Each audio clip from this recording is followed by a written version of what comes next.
औज़ुबिल्लाहि बिस्मिल्लाहिर्रहमानिर्रहीम। अच्छा स्टूडेंट, आज का हमारा टॉपिक है कि कार्नेट इंजन के बारे में। कार्नेट इंजन हमारे पास क्या है, इसका इंट्रोडक्शन क्या है, उसके बाद कार्नेट थ्योरम क्या है, कार्नेट साइकिल क्या है, इसका प्रोसेस क्या है, स्टेप क्या है, एप्लीकेशन क्या है।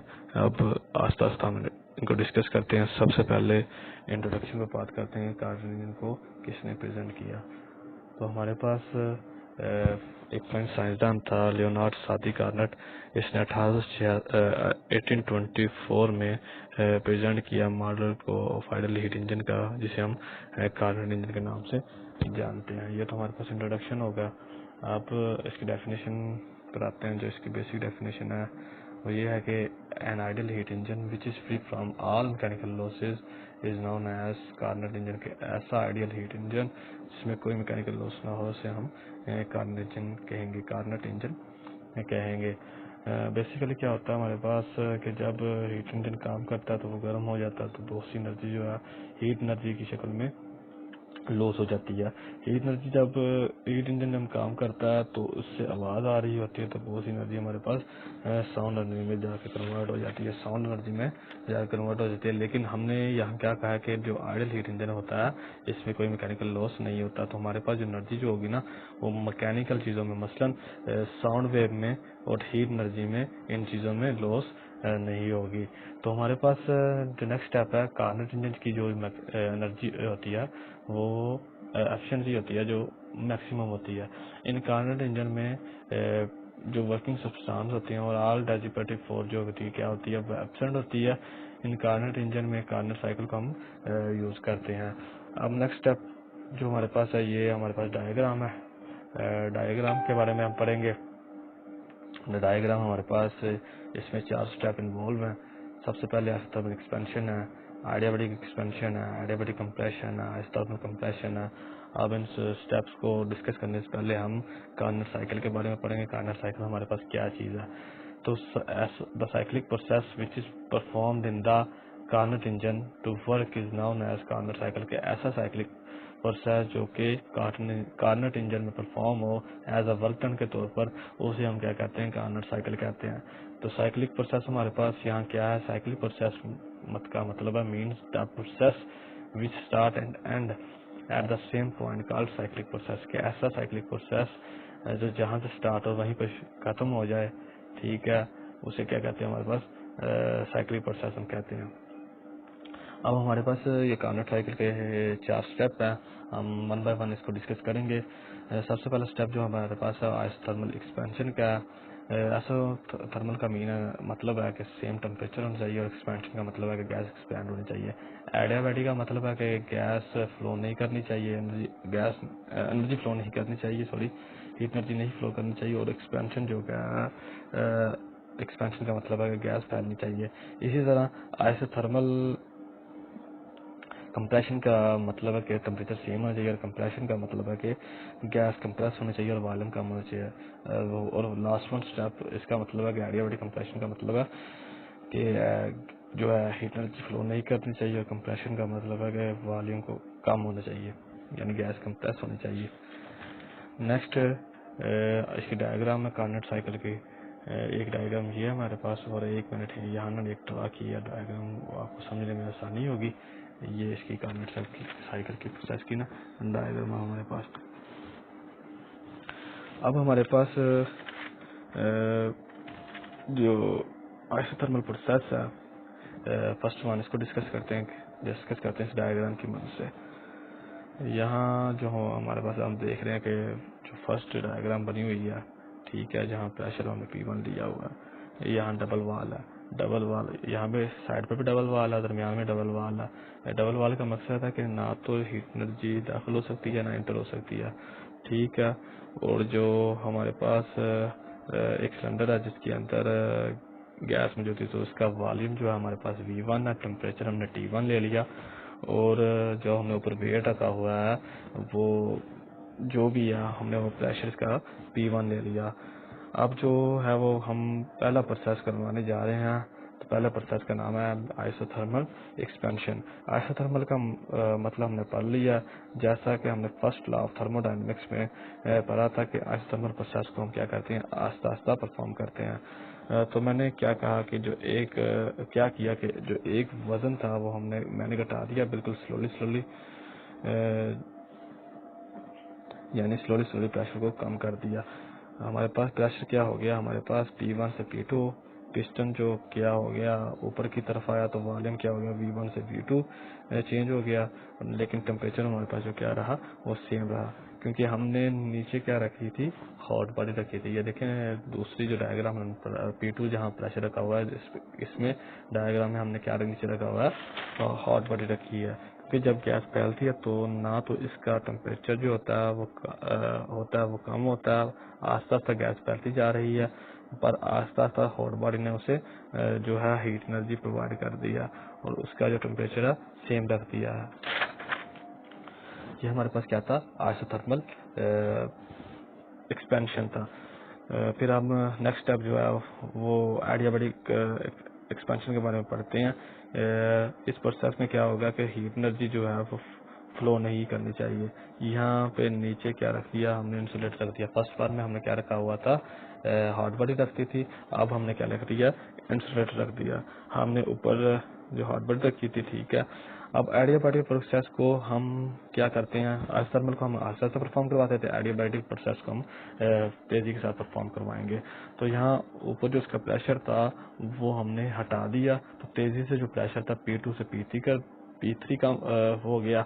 यहाँ से वॉल्यूम क्या हो गया, V2 से V3 चेंज हो गया, गैस फैल गई, और गैस अचानक से फैलती है और उसको जो इसकी जो हीट एनर्जी होती है उसे बाहर से मिलती भी नहीं है, तो टेम्परेचर क्या हो जाएगा, कम हो जाएगा।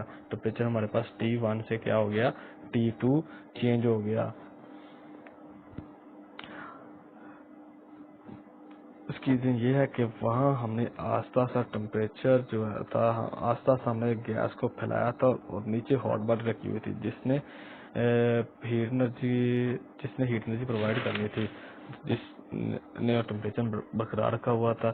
जबकि यहाँ ऐसा नहीं हुआ, जहाँ यहाँ जो था इंसुलेटर रखा हुआ था, तो हीट एनर्जी तो नीचे से आ ही नहीं सकती और ये प्रोसेस भी रैपिडली हो रहा था। तो हमने प्रेशर को कम किया, वॉल्यूम जो है वो क्या हो गया, तेजी से बढ़ गया, तो टेम्परेचर जो हमारे पास T1 से T2 कम हो गया। ये हो गया एडियाबैटिक एक्सपेंशन। थर्ड स्टेप की तरफ मूव करते हैं। हमारे पास जो है आइसोथर्मल कंप्रेशन क्या है। हमने कंप्रेशन का मतलब पढ़ा था कि वॉल्यूम कम करना है और प्रेशर क्या बढ़ाना है और आहिस्ता आहिस्ता करना है ताकि टेम्परेचर क्या हो, जो भी हो उसमें तब्दीली ना हो। तो हमने फर्स्ट वन स्टेप में इंसुलेटर रखा, उसके बाद हॉट बॉडी रखी, उसके बाद इंसुलेटर रखा, फिर कोल्ड बॉडी रख दी, ठीक है। फर्स्ट वन स्टेप में हमने हॉट बॉडी रखी, उसके बाद सेकंड वन स्टेप में इंसुलेटर का, अब हमने क्या रख दिया, कोल्ड बॉडी रख दी ताकि टेम्परेचर में कुछ चेंजिंग ना आए। अब प्रेशर P3 से P4 बढ़ गया, वॉल्यूम कम हुआ, V3 से V4 हो गया। और याद रखिए जब भी कंप्रेस गैस होती है तो इसका टेम्परेचर बढ़ जाता है, तो इस टेम्परेचर को बढ़ने से रोकने के लिए हमने तीसरे प्रोसेस में कोल्ड बॉडी नीचे रखी ताकि टेम्परेचर चेंज ना हो, इसलिए टेम्परेचर T2 का T2 ही रहा। इसके बाद फाइनली जो प्रोसेस था वो हमारे पास एडियाबैटिक कंप्रेशन था, यानी प्रोसेस जो होगा रैपिडली होगा। अब इस प्रोसेस में हमने तेजी से प्रेशर बढ़ाना है, सो प्रेशर P4 से P1 हो जाएगा और वॉल्यूम V4 से V1 हो जाएगा, और टेम्परेचर जो क्या होगा हमारे पास T2 से T1 ही यानी बढ़ जाएगा, क्योंकि हमें पता है जब भी गैस कंप्रेस होती है टेम्परेचर में इजाफा होता है, और नीचे हमने इंसुलेटर रखा हुआ है, सो हीट एनर्जी को बाहर निकलने का कोई रास्ता भी नहीं, इसलिए टेम्परेचर T2 से T1 होगा, यानी टेम्परेचर में इजाफा होगा। अब हमारे पास हम इसको ये डायग्राम हमने समझ ली, ये हमारे पास कार्डिनेट साइकिल की डायग्राम थी। अब हम इस प्रोसेस को आस्ता आस्ता डिस्कस करेंगे। सबसे पहले हम आइसोथर्मल प्रोसेस के बारे में जो हमने बात की, यहाँ भी वही लिखा हुआ है। मैं आपको सिर्फ रीड कर देता हूँ कि इस प्रोसेस में क्या होता है कि जो सिलेंडर हमारे पास क्या होता है, सिलेंडर में हम प्लेस रखते हैं, हॉट बॉडी रखते हैं, द प्रेशर जो होता है cylinder is reduce from P1 to P2, pressure reduce कम हो जाता है P1 से P2, और इस प्रोसेस को हम क्या कहते हैं स्लोली करते हैं। तो वॉल्यूम हमारे पास जो सिलेंडर में होता है वो क्या हो जाता है V1 से V2 हो जाता है, और इस प्रोसेस में टेम्परेचर चेंज नहीं होता। Heat energy is provided by the hot body during the expansion of gas, और हीट एनर्जी क्या प्रोवाइड की जाती है हॉट बॉडी को जब गैस फैलती है। ये था हमारे पास थर्मल प्रोसेस। आडियाबैटिक एक्सपेंशन में क्या होता है कि हमने इंसुलेटर रखा था, तो हमारे पास प्रेशर जो था रिड्यूस हो गया P2 से P3 रैपिडली, और ऐसा रिजल्ट जो वॉल्यूम था ऑफ गैस का वो प्रेजेंट था सिलेंडर इंक्रीज हो गया V2 से V3, और इस प्रोसेस में क्या हो गया हमारे पास टेम्परेचर रिड्यूस हो गया T1 से T2, जैसे कि हमने डायग्राम में बना था। और जो हीट थी नो हीट फ्लो कर, जो कोई हीट ना तो अंदर जा सकती है ना बाहर आ सकती है, ठीक है। इसके बाद हमारे पास तीसरा जो प्रोसेस था आइसोथर्मल कंप्रेशन का था। इस प्रोसेस में हमने आइसोथर्मल कंप्रेशन के बारे में पढ़ा कि इसमें हमने कॉल बॉडी रख दी सिलेंडर पे, ठीक सिलेंडर के नीचे, तो प्रेशर का हमारे पास क्या हो गया इंक्रीज हो गया P3 से P4, आहिस्ता आहिस्ता इंक्रीज हुआ, और वॉल्यूम का जो था गैस का सिलेंडर का वो क्या होगा डिक्रीज हो गया V3 से V4। इस प्रोसेस में टेम्परेचर चेंज नहीं होगा, और हीट एनर्जी क्या होगी रिजेक्ट होगी बाय द कॉल बॉडी, क्योंकि हमने कॉल बॉडी रखी हुई है इस तरह, इसीलिए हमारे पास टेम्परेचर जो चेंज नहीं होगा during the compression of gas.